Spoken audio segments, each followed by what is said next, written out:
The photograph had been taken on a Tuesday. Nobody remembered that detail until much later, until the inquiry boards convened and the journalists arrived with their recorders and their questions and their carefully prepared ignorance.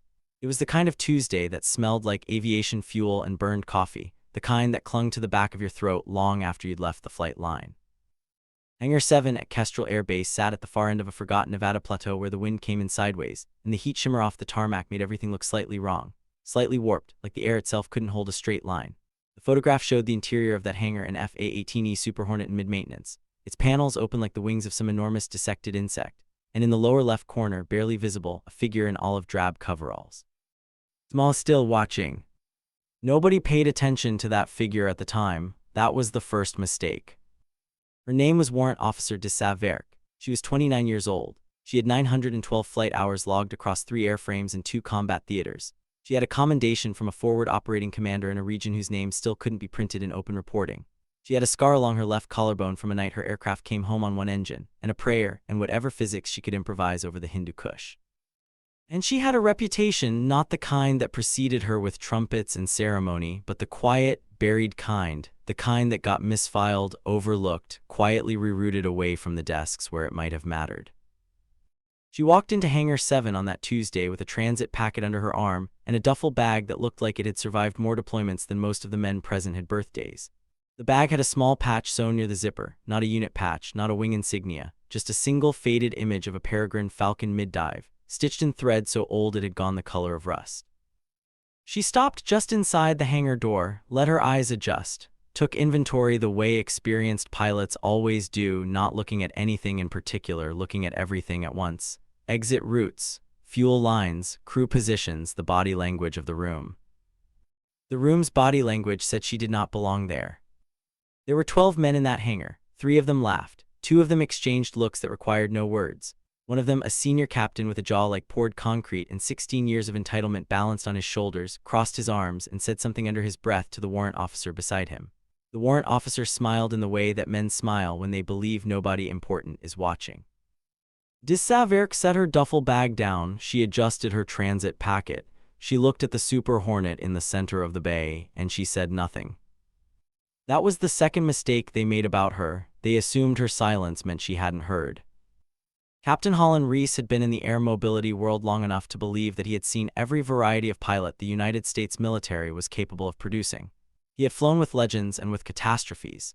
He had pulled young aviators back from the edge of career-ending incidents, and he had, twice in his career, written the kind of report that ended careers instead. He was good at reading people. He said so often enough that it had become one of those facts about himself he'd stopped questioning. He read de Saverk in about 4 seconds when she walked through that hangar door. He read, trainee, transfer, filling a slot. The kind of body the system moved around to satisfy a numbers equation, diversity metrics or retention pressure, or some desk officer at a command that didn't understand operational culture making a decision that would have consequences on the ground. He read all of this in 4 seconds, and he cataloged it, and he filed it, and he went back to the maintenance brief he'd been reviewing. He did not read her hands. Aviator hands tell the truth before the rest of the body gets a chance to compose itself. De Sa's hands, as she stood inside that hangar door and took her inventory of the room, were perfectly still. Not the stillness of someone nervous trying to appear calm. That stillness always cracked somewhere in the jaw or the shoulders or the slight asymmetric tension around the eyes. This was operational stillness. The stillness of someone who had learned to hold their hands quiet in cockpits at night with no horizon reference and a crosswind shearing off a mountain range and 4 lives on the line behind them. The stillness of someone who had made friends with difficulty. Chief Warrant Officer Priya Bhaskar was the only person in Hangar 7 who noticed the hands. Priya was the senior maintenance officer on the Hornet crew, a small woman with grease under her fingernails, and the specific kind of authority that comes not from rank, but from being the person everyone calls when something is actually wrong. She noticed the hands and she noticed the patch on the duffel bag, and she did the math quietly and went back to her intake form without saying anything. The transit packet contained de Sa's orders. Temporary duty assignment, 30 days, aviation evaluation, tactical integration assessment. The language was the bland bureaucratic paste that covered everything sensitive enough to be worth covering. Priya read it when de Sa handed it across the intake desk, and she read between the lines the way any experienced warrant officer learns to. The white space in the document said more than the black type. Rack assignment is in Building C, Priya said. Chow at 1800, briefing tomorrow at 0630. Copy that, de Sa said.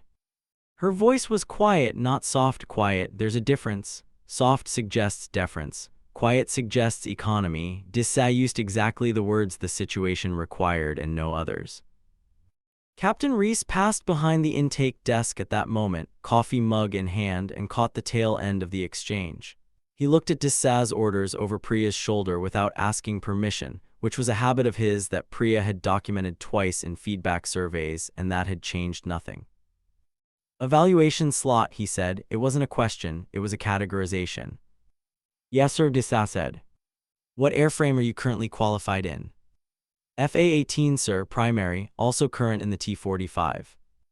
Reese nodded in a way that managed to convey simultaneously that he had heard her and that he had not been impressed. We're running a full workup cycle. You'll be observing initially. The word observing landed in the space between them like something dropped from a height. Understood, sir, Dissa said.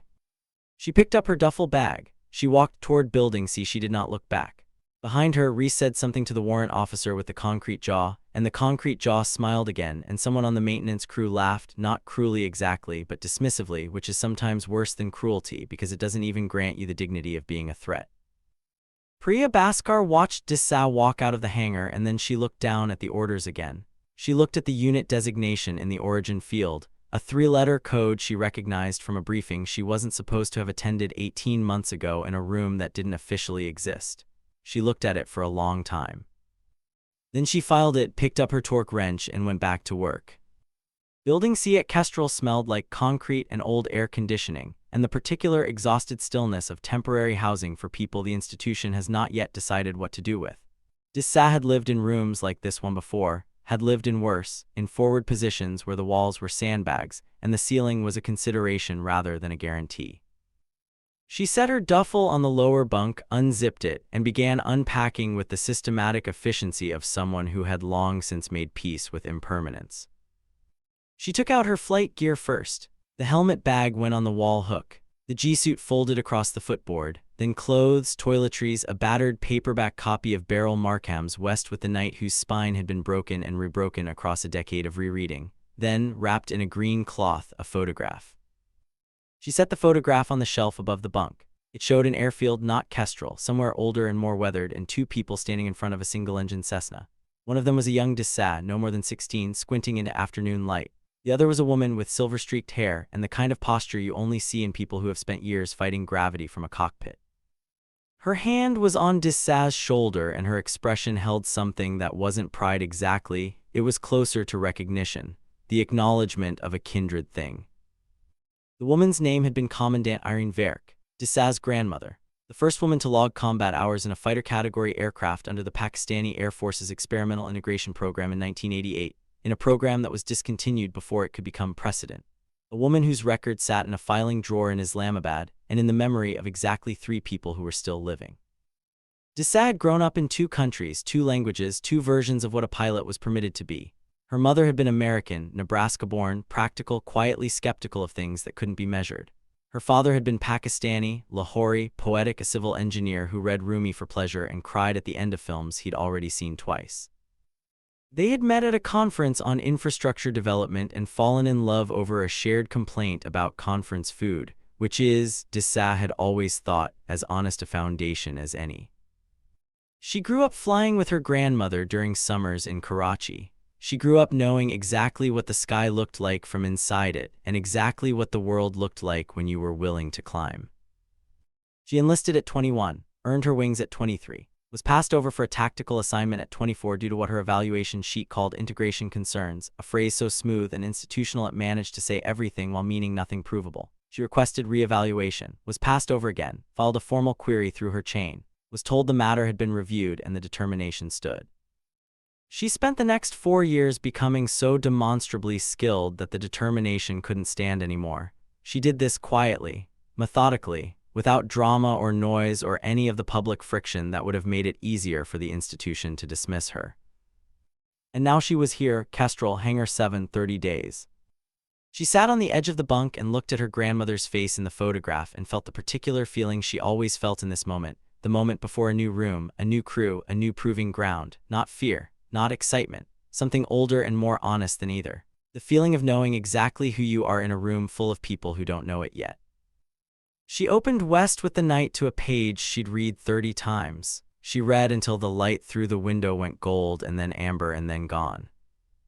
The 0630 briefing was held in a low-ceilinged room that smelled of dry erase markers and institutional ambition. There were 7 pilots present. Dessau was the last to enter, not because she was late, she was precisely on time, but because she had waited outside the door for 40 seconds to count the voices inside and get a read on the room's energy before she walked into it. This was a habit she had developed in her second deployment and had never stopped finding useful. The voices had told her 3 men comfortable, 2 men competitive, 1 man who talked too much when he was nervous. The 7th pilot she hadn't heard at all, which meant either extreme confidence or a deliberate tactical quiet she recognized as her own. The 7th pilot turned out to be a man named Captain Jubal Ortega, dark-eyed, compact, with the kind of stillness that suggested he'd also been waiting outside a door somewhere counting voices at some point in his formation. He caught her eye when she entered and gave her the fractional nod of someone taking a mutual inventory. She returned it. The briefing officer was a major named Trent Fallow. He was 42, had the physique of someone who had once been very fit and now maintained the memory of it, and had the presentation manner of a man who had given the same briefing enough times that it no longer surprised him. He ran through the workup cycle: air combat maneuvering, ground attack profiles, 2-ship and 4-ship coordination, an evaluation culminating in a simulated strike package against a defended target array. "We have an evaluation slot in the rotation," Fallow said. He glanced at a sheet, then at Dessau, in a way that suggested the glance at the sheet was performative.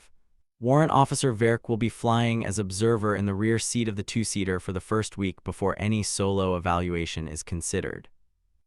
The room absorbed this. 2 of the comfortable men exchanged the look again.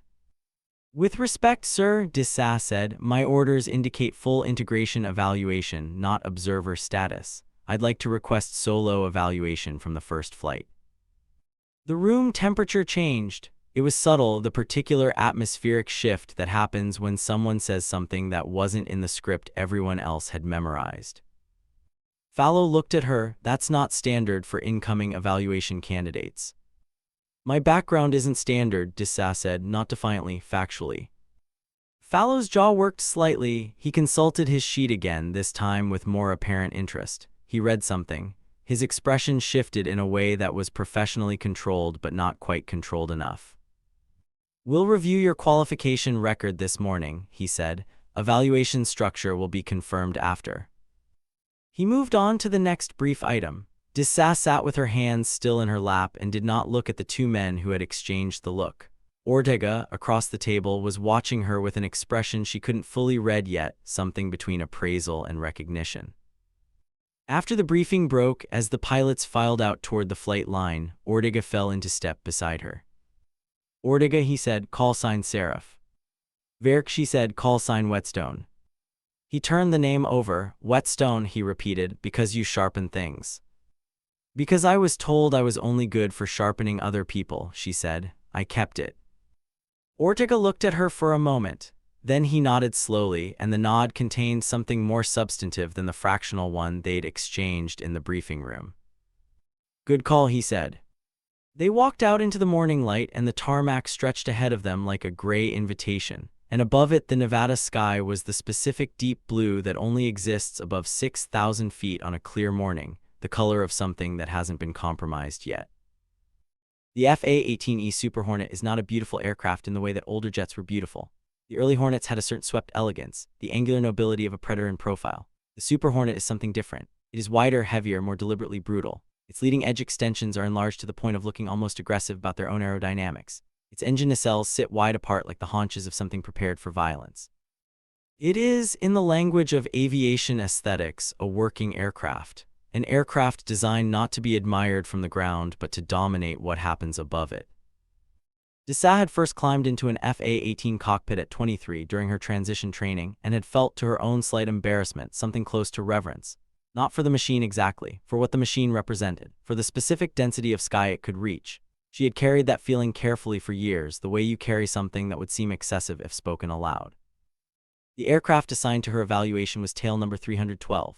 It had been named, as aircraft sometimes are by their maintenance crews, in black marker on the interior of the access panel. The argument: Priya Bhaskar's crew had named it. Dissa noticed this when she did her walk around at 0745, running her hands along the surfaces the way her grandmother had taught her to run her hands along a Cessna when she was 14 years old. "You're not looking for problems," her grandmother had said. "You're introducing yourself to the aircraft. You're telling it you're paying attention. Aircraft don't care about rank or reputation. They care about attention." Major Fallow had, after reviewing her qualification record that morning, confirmed solo evaluation from first flight. He had done so without comment, which told Dissa more than a comment would have. A comment would have been about him. The silence was about the record. The record was specific. 912 hours, 3 airframes, the scar on her collarbone from the night in the Hindu Kush.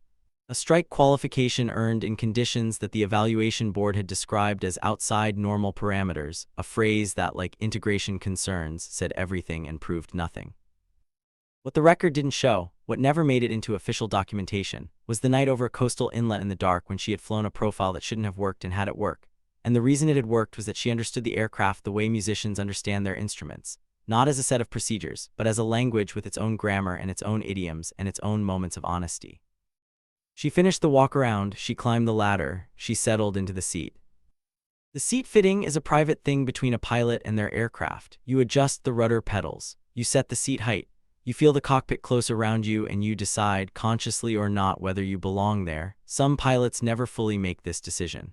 They fly inside a low-grade uncertainty, performing competence while waiting to be found out. Dissa Verk had made her decision a long time ago. She ran through the checklist with the quiet efficiency of someone conducting a conversation they've had before but have not grown bored of. Each item confirmed, each system nominal. The right engine spooled up, and then the left, and the cockpit filled with the deep organized vibration of contained power, and for a moment, just a moment, she closed her eyes and let it settle through her. Then she keyed the radio. "Kestrel Tower, Whetstone 312, request taxi to runway 27 left, full evaluation profile." There was a pause. The tower controller, a young airman whose voice still had the slight over-precision of someone who had recently learned the words and was still getting used to their weight, responded. "Whetstone 312, Kestrel Tower, taxi approved, wind 27 at 12, altimeter 299er2, you're cleared to 27 left." "Copy, Kestrel 312 rolling." She advanced the throttles, the aircraft moved. On the tarmac outside the hangar, 3 of the men who had laughed watched the Super Hornet roll toward the runway. One of them, the one who had said the thing under his breath when she arrived, watched with the expression of someone who has made a bet they are no longer entirely confident about. The takeoff roll at full military power in an F/A-18E is an exercise in managed violence. The twin General Electric F414 engines produce 58,000 pounds of thrust combined, and when you release the brakes and commit to the roll, the aircraft makes its opinion about the ground very clear. Dissa held the centerline with the light touch that looks casual and is the opposite of casual. It is the product of thousands of accumulated corrections compressed into an instinct. The runway markers blurred and the airspeed needle climbed through 120, and she rotated, and the aircraft lifted, and the ground fell away with the slightly unreal immediacy that never stopped feeling significant. She cleaned up the gear, turned left to the evaluation corridor. The sky above Nevada at 0800 was a vaulted, uncompromised thing, cloudless and blue, and vast in the way that reminds you that the atmosphere is actually an ocean and you are swimming in it. The evaluation profile for day 1 was designed to be standard. Handling qualities check, basic aircraft maneuvering, instrument work, nothing that should reveal much about a pilot beyond basic proficiency. The parameters had been set by Major Fallow based on his assumption of who he was evaluating. Dissa flew the handling qualities check with the required precision and then, at the edge of the designated maneuvering area, did something that was technically within her authorized parameters but was not what had been expected. She rolled the aircraft inverted at 12,000 feet, held the inverted attitude for a count of 4, enough time for the horizon to reorient itself in her vestibular system, enough time to feel the aircraft's balance in the new configuration, enough time to know the aircraft knew she wasn't afraid of it, and then completed a split test that brought her out at 9,400 feet in a dive that she converted to an acceleration run along the valley floor at 520 knots. She did not do this to show off. She did it because the aircraft had been waiting to be asked, and she had wanted to know the answer. The radio crackled. "Whetstone 312, Kestrel Eval, query on that last maneuver, confirm you are within your authorized profile." Kestrel Eval Whetstone 312 confirm within parameters. Handling qualities assessment loaded roll and split S authorized under evaluation annex Charlie, para 32. A pause. Someone on the ground was pulling up the annex. The pause lasted long enough for DSA to know they hadn't expected to need it.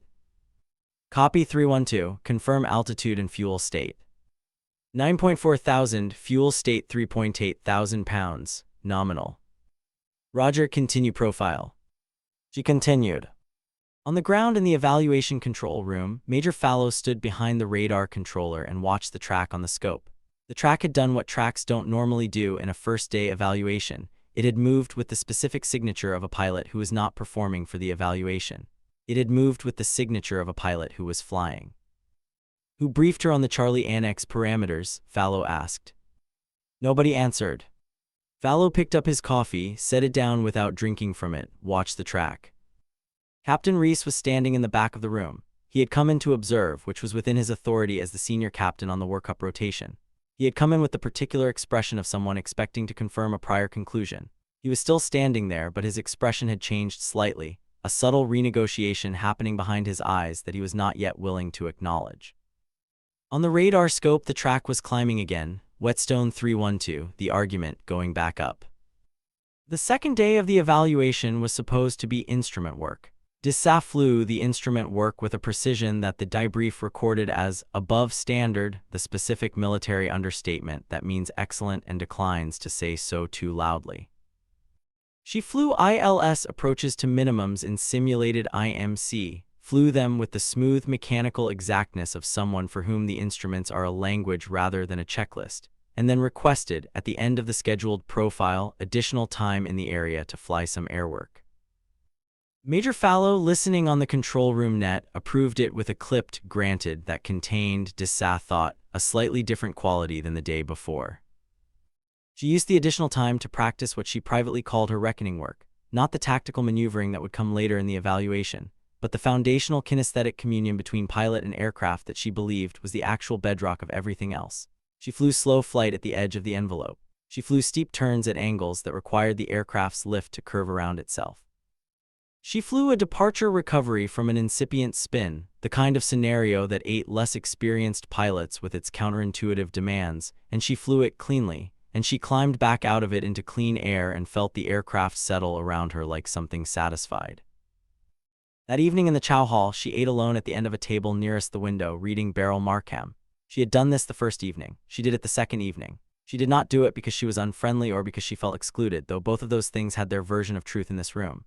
She did it because she was thinking, and her thinking required silence the way some people's thinking requires conversation. Ortega sat down across from her with a tray he hadn't asked. She noted this, that he hadn't asked, and found it correct. Heard about the split S, he said. People talk fast on a small base, she said. What were you looking for?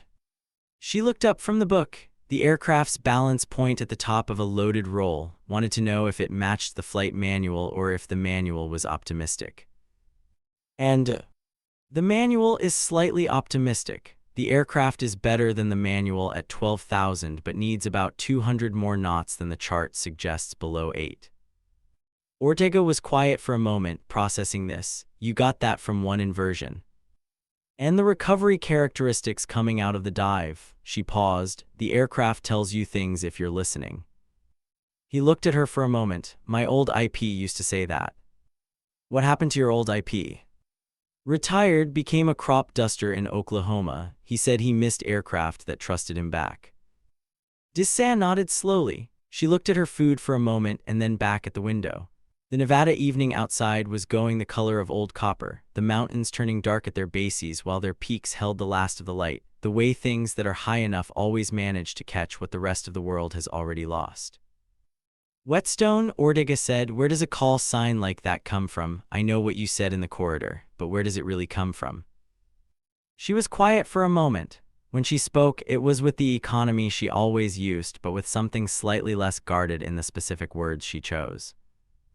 My first evaluation board, she said, the one that passed me over, one of the board members said, and I found this out 2 years later from someone who was in the room, that I was a whetstone, not a blade, good for sharpening others, not for cutting. And you kept it. I kept it, she said, because eventually I'm going to cut something.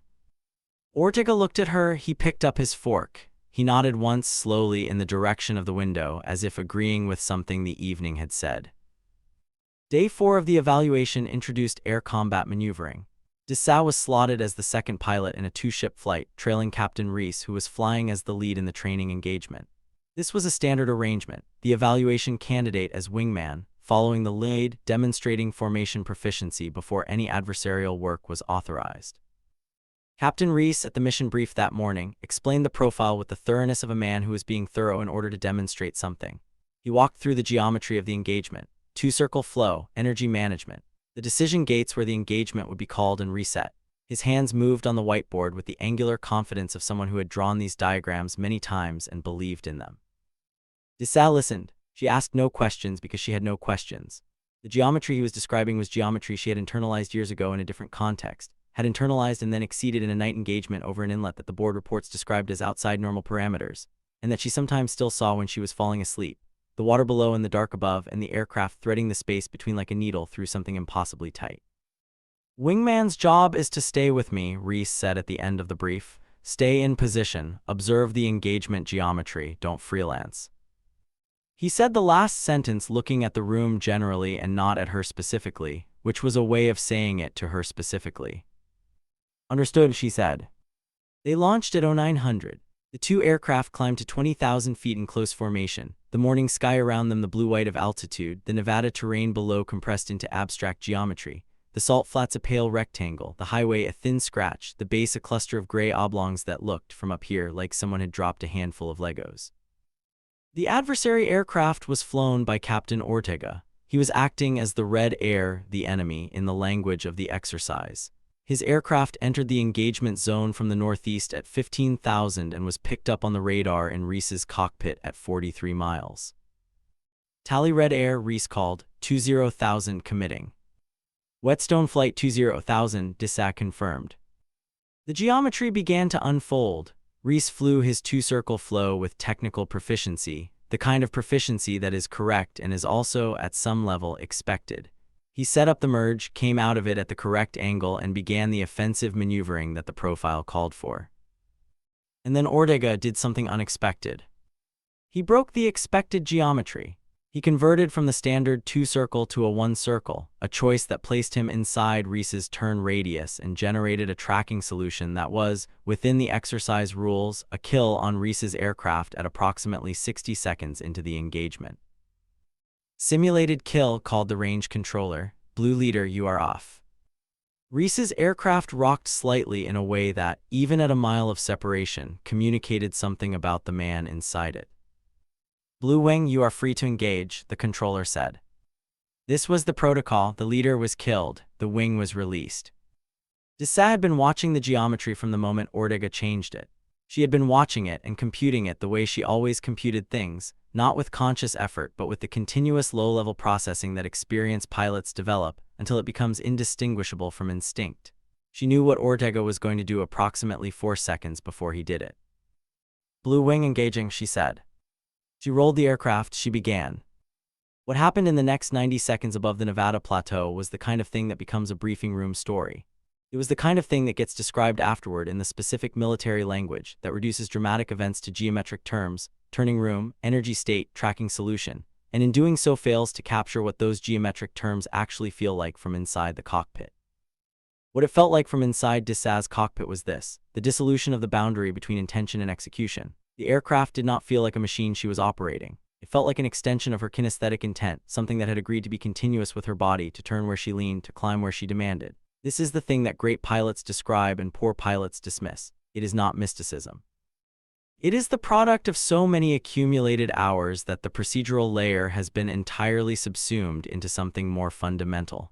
The checklist is gone. What remains is fluency. Ortega in the red air aircraft was good. He was, by any standard measure, very good.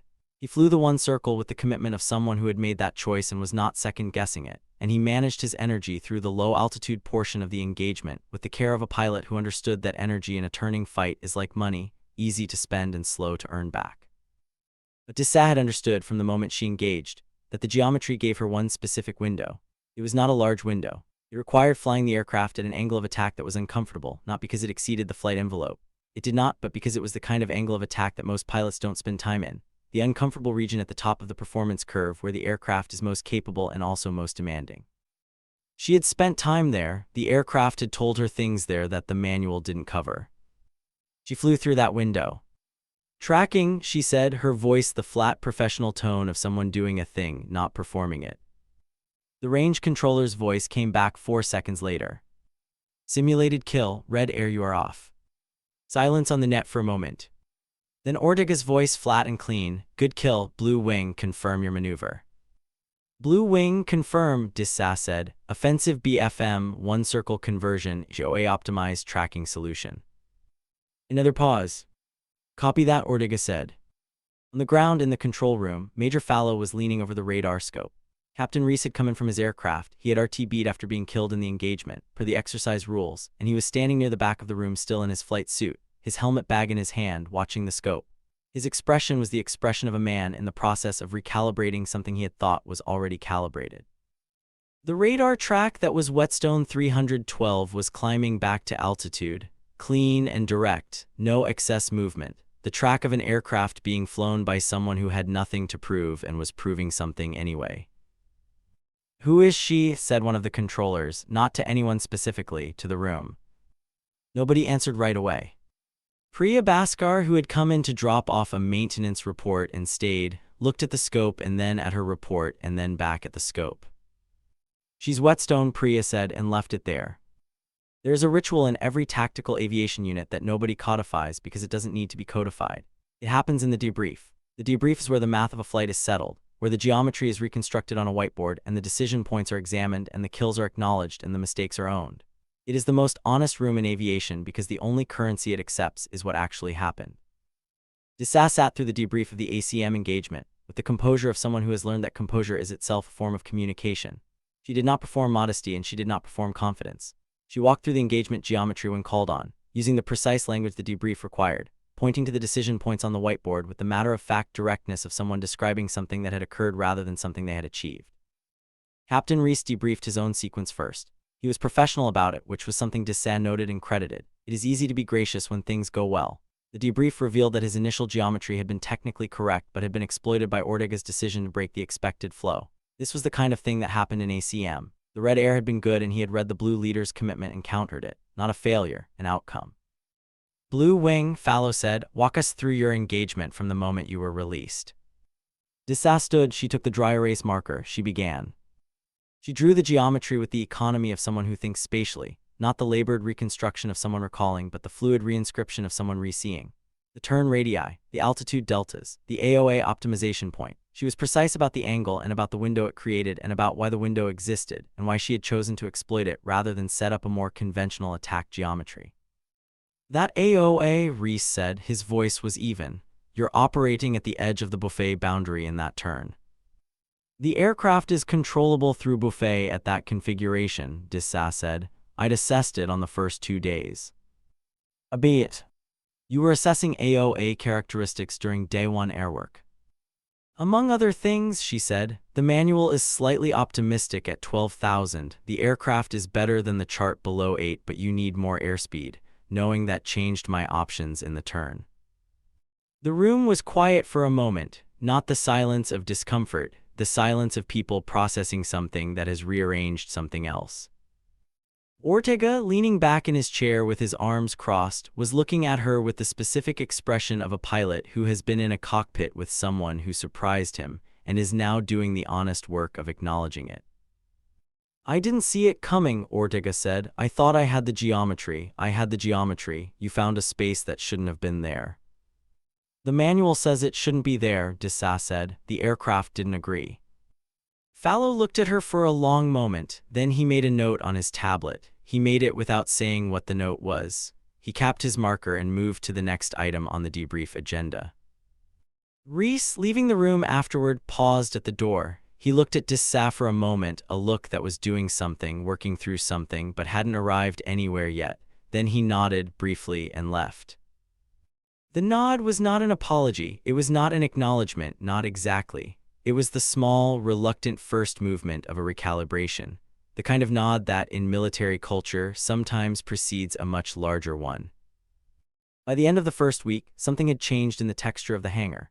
Not loudly. Military environments don't change loudly. Rank and protocol create too much structural resistance for loud change. It changed in the small calibrations of behavior that people in closed institutional environments make when their internal models of a situation have been updated, and they haven't yet decided how to act on the update. The man with the concrete jaw, whose name was Lieutenant Commander Warren Galt, a fact that hadn't seemed important at the start of the week, stopped exchanging looks. This sounds small. In the economy of interpersonal communication in a closed environment, it was significant. The look required a recipient. When Galt stopped exchanging it, it ceased to be a currency. Two of the younger pilots in the rotation, both lieutenant junior grades, both in their early 20s, both still in the formation stage of their careers where they take their cues from senior officers and try to understand which of those cues are actually about flying and which are about something else, had begun adjusting their behavior in the small ways that the young do when they are quietly updating their models.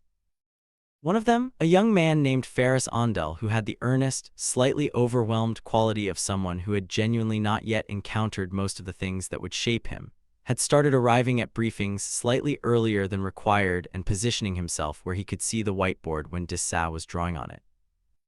He hadn't spoken to her directly yet, he wasn't sure how. Priya Bhaskar was the one who created the opening. Priya was in the habit of doing what she called the evening inspection, not an official maintenance check but her own personal walk around the flight line in the hour before sunset when the day's work was done and the aircraft sat on the ramp in the angled light. She did this because she found it valuable to look at aircraft when they weren't doing anything, when they were just being what they were. The light at that hour was honest. It showed wear, it showed quality. It showed the difference between aircraft that were maintained with care and aircraft that were maintained with adequacy. She found Dissa doing the same thing. They were both standing at the nose of 312. Neither of them had orchestrated this. They both looked at the aircraft for a moment in the way that people look at things they are each thinking about and hadn't expected company in thinking about. Buffet characteristics, Priya said. Dissa glanced at her. You heard the debrief. I read the maintenance telemetry from your first 2 days. Priya touched the fuselage near the leading edge extension. She's a little stiffer than most 312s I've worked. A repair in the port Lex from 3 years ago, good repair, but the rivet pattern changed the flex profile. It gives you about 15 feet more effective turning radius in a hard left turn above 12,000. Dissa looked at the leading edge extension. That's what I felt, she said. I thought it was me. It's not you, Priya said. It's the aircraft, but you felt it when a lot of pilots wouldn't. She looked at Dissa. Dissa looked at her. They were two women standing in the evening light at the nose of a fighter aircraft on a base full of people who had not initially considered them fully relevant, having a conversation that required no further elaboration. I'll notate it in the maintenance record, Priya said. Thank you, Dissa said. Priya nodded, pocketed her hands, and walked back toward the hangar. Dissa watched her go and then turned back to the aircraft. The port Lex caught the evening light and she could see, now that she was looking, the very faint ghost of the repair, the almost imperceptible texture variation where the new rivet pattern met the old one. It was a thing you had to know to look for. She put her hand on it, felt the seam under her palm. The aircraft said nothing, but it didn't need to. The second week of the evaluation introduced four-ship tactics. Four-ship work in tactical aviation is where individual proficiency translates or fails to translate into collective capability. A pilot who is exceptional at single-ship work may be awkward in a formation, because formation thinking requires a different cognitive architecture, the simultaneous awareness of your own aircraft's state and the positional geometry of 3 others, the management of radio communications that must be brief and precise, because everyone on the net needs to hear everything and none of them have bandwidth for excess, the translation of individual instinct into collectively executable intent. Dissa had thought about four-ship work the way she thought about most difficult things, from first principles, from the ground up, from the question of what it actually is rather than what the procedures say it should be. What it actually is, she had concluded years ago, is a language. Like all languages, it has vocabulary and grammar and idiomatic expressions that only make sense inside the context. And like all languages, the difference between someone who has learned it and someone who has grown into it is a difference that shows not in the formal exchanges but in the moments between them, in the pauses, in the peripheral adjustments, in the things that don't need to be said because they have already been understood. She flew the four-ship brief with Captain Reese as the flight lead, Ortega as 2, herself as 3, and Lieutenant Ondel as 4. The flight plan was a standard tactical maneuvering profile. nothing the board hadn't designed 100 times. It says she noted that Reese had briefed her position without the particular quality of condescension that had been present in earlier briefs. He had briefed her position the way he briefed Ortega's position, which is to say, as a position that would be competently filled. This was a small thing, it was not a small thing. They launched at 1000. The 4 aircraft climbed in fingertip formation to 22,000 feet, the Nevada sky above them now carrying a single wisp of cirrus that caught the light like a brushstroke. At the edge of the training area, the formation expanded into tactical spread aircraft space to allow mutual support, close enough for coordination, far enough for individual maneuvering. Reese keyed his radio. Whetstone flight fence check, report when ready. Whetstone 2 fence in.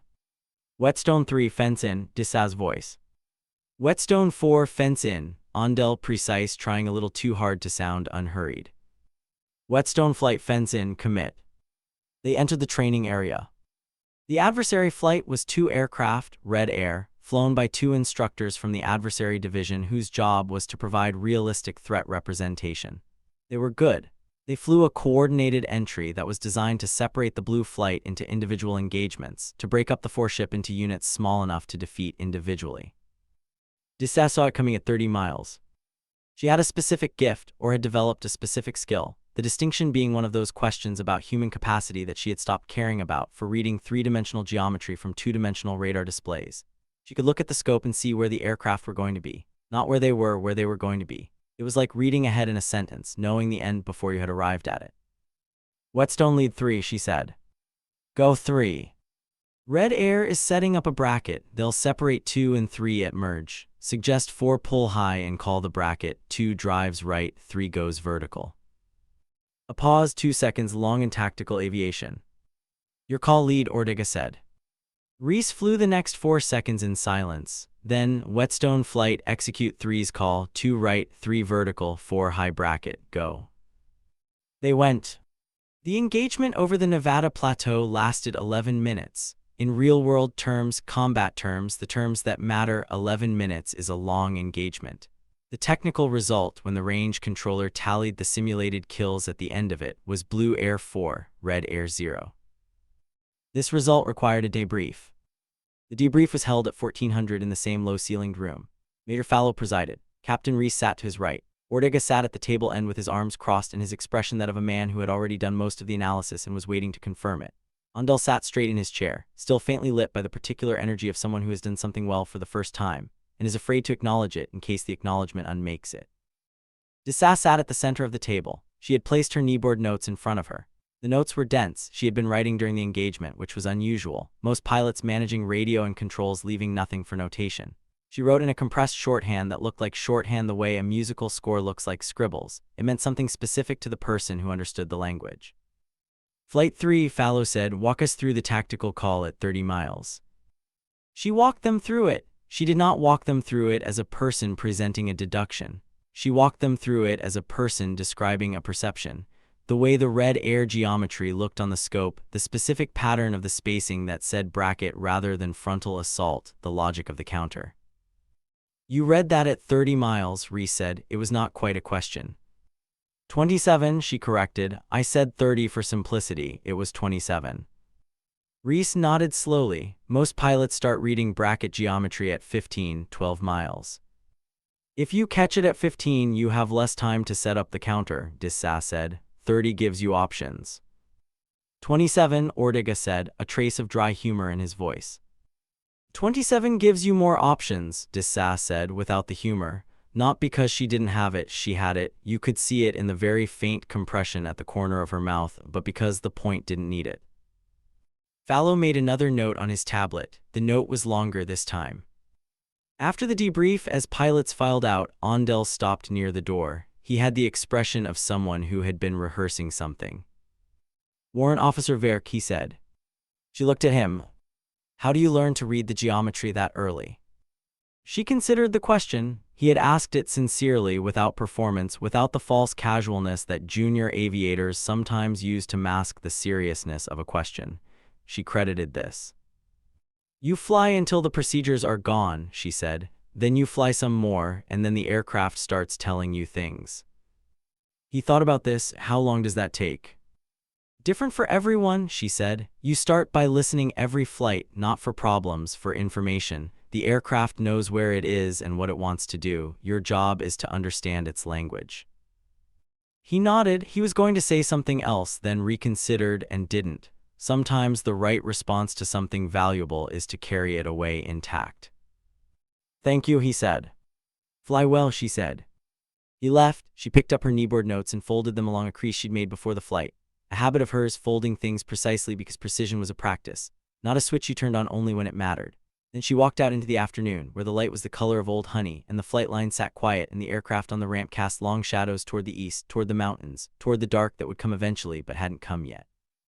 The third week brought the strike package work. This was the component of the evaluation that mattered most in the context of what Dessa had been sent to Kestrel to demonstrate. The earlier phases, handling qualities, ACM, four-ship tactics, were prerequisites. The strike package was the point. A strike package in its full complexity is not a single thing. It is a layered, choreographed movement of multiple aircraft types across a defended environment, timed to achieve specific effects at specific places at specific moments, while managing threat systems that are themselves adaptive, seeking the package's signatures and trying to kill it. It requires the kind of coordinated intelligence that holds many variables simultaneously, not as separate threads but as a single dynamic picture. It requires the ability to plan for contingencies that are, by definition, things you don't know will happen. And it requires, above all, the ability to execute under pressure without losing the thread of the plan. Mission planning for the strike package exercise began on the Monday of the third week. The target array had been designed by the evaluation staff, 3 aim points, 2 of which were defended by simulated surface-to-air threats of increasing sophistication, 1 of which was time-sensitive and required accurate weapons delivery within a 6-second window. The package would consist of 4 aircraft, 2 strikers, 1 suppressor, 1 designator. Fallow assigned roles on Monday morning. Reese was designated package lead and primary striker. Ortega was the suppressor. His aircraft would work against the simulated SAM systems to clear the corridor. Ondel was the second striker. Dessa was the designator. The designator role is structurally the least celebrated role in a strike package. The designator aircraft carries the targeting pod, maintains the laser spot on the aim point, provides guidance for the weapons that the strikers release. The designator does not drop the weapons. The designator makes the weapons work. It is the role that, in debrief stories, usually appears as a technical detail rather than a narrative center. Dessa read the assignment and said nothing.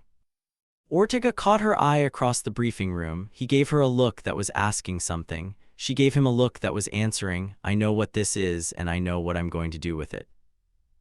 The planning took 2 days. Strike package planning is a meticulous iterative process, routes analyzed, threat envelopes mapped, timing windows calculated and recalculated, contingency options built into each decision gate. Dessa threw herself into the planning with the specific quality of engagement she brought to problems she found genuinely interesting, which was the same quality she brought to everything, because she found most things genuinely interesting when you looked at them closely enough. She found in the planning data something that hadn't been flagged. It was subtle. The threat array placement, the simulated SAM systems and their associated radar emitters created a gap, not a large gap, a window of approximately 12 seconds in the radar coverage pattern, occurring during the transition between the first and second emitters' scan cycles.